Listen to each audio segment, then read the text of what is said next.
Let's take a look at gender discrimination and sexism. Sex discrimination is differential treatment based on sex, whether intentional or not.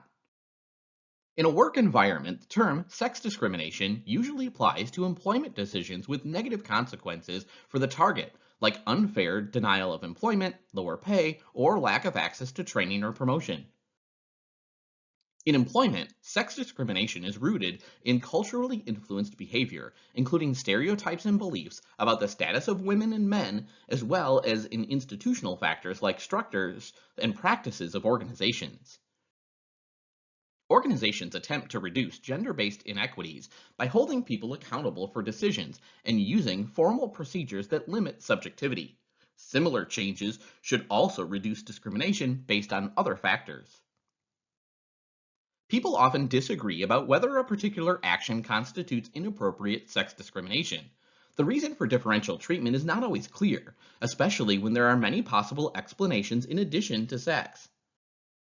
Unlike other forms of discrimination, such as those based on ethnicity, disability, sexual orientation, sex discrimination does not stem from a lack of contact or information about outgroup members. Sexism refers to prejudicial attitudes based on sex, in a context of power and advantage privileging men.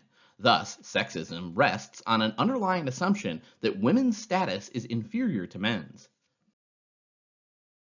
Sexist attitudes can be directed at men or at women. However, given the male oriented power imbalance in most organizations, sexism directed at women is probably more common and more likely to cause distress.